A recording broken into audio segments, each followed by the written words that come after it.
Today, under my nice shade sail, I'm going to be bleeding the clutch fluid and replacing it using the exact same stuff I used to bleed the brakes a few weeks earlier, Toyota hydraulic brake and clutch fluid dot 4. Got the clutch fluid, an 8mm spanner or wrench, a clear empty 350ml bottle. You'll need something around about this size, a 5mm plastic hose, a large syringe, an LED lamp to help me see, and a funnel for the clutch fluid. This piece of wood I'll explain later. On the side here is an empty container that will be used to store and dispose of the used clutch fluid, clearly marked old. You're also going to want tissue paper and earbuds for cleaning the clutch fluid reservoir, and if your own ears need a clean. The clutch fluid reservoir is located at the back of the engine bay. You can see how dark and old that clutch fluid is. It definitely needs replacing. I'm going to put the empty container close by so I can fill it with the old clutch fluid using the syringe. Empty out the clutch fluid reservoir. Doesn't take much. As a disclaimer, don't do anything that I do, please. Get rid of all that nasty old fluid. This can be put aside for now. Then you can see the reservoir needs some cleaning. I'll do my best with a bit of tissue. I'm going to take this floating bit out, give it a clean. I'll put it back in later. This reservoir looks like it was last cleaned 30 years ago. It has some serious gunk in it.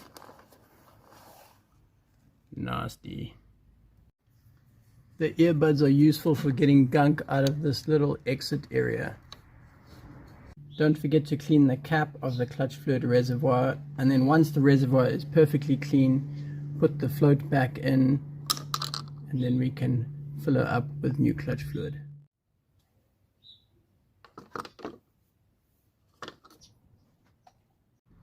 That's filled with beautifully clear fluid. I can put the cap back on and start the process of bleeding the fluid out. By the way, I had to buy another watch strap because the other cheap one broke. If you buy cheap things, you get expensive results. The bleeder valve for the clutch is located behind the radiator, behind the fans.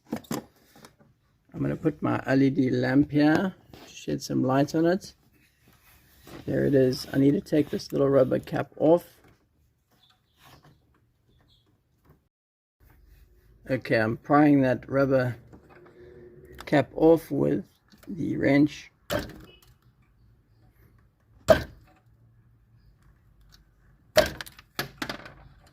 The rubber cap had become old and brittle, so I'll have to find another one to put on the end of this later.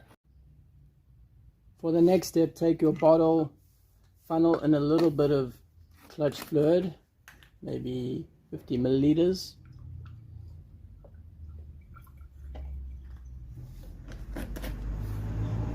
And then stick in your 5mm tube. The tube is about 50 centimeters long and goes right to the bottom of the bottle like that.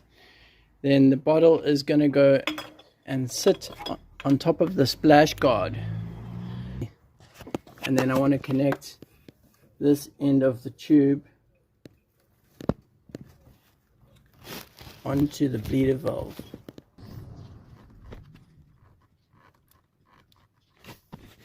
That 5mm plastic tube fits snugly on the end of the bleeder valve, then feeds down into the glass bottle, which is sitting on top of the splash guard cover.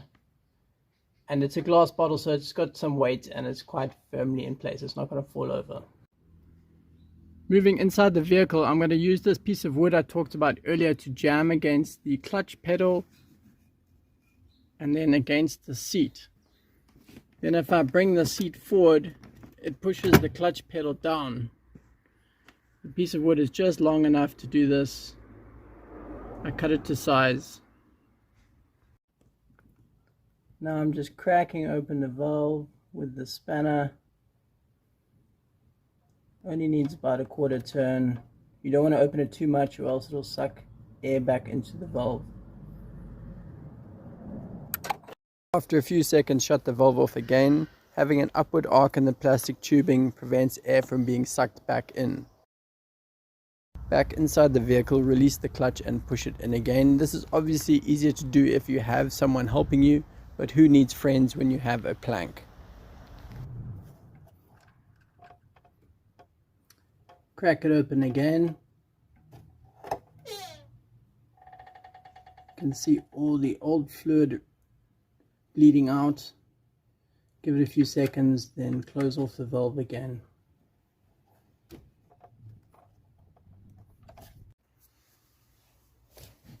Release the clutch pedal and then do it all over again. On a side note, this air conditioning vent for your crotch makes driving a mid-90s RAV4 that much more pleasant.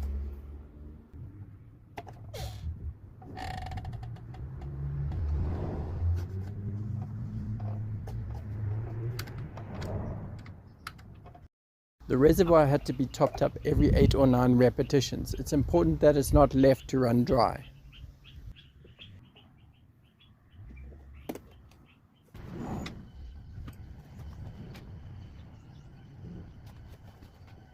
The back and forth process was repeated 25 times, and then, eureka, the clutch fluid ran clear. Pinch the tube off, pop a rubber cap back on the valve, and lift the old bottle of fluid out of the engine bay. The old fluid has almost fossilized. Thank goodness we got rid of it. That's gonna go in here.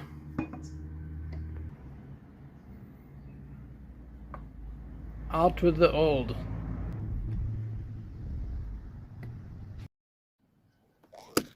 This needs to be topped up one more time.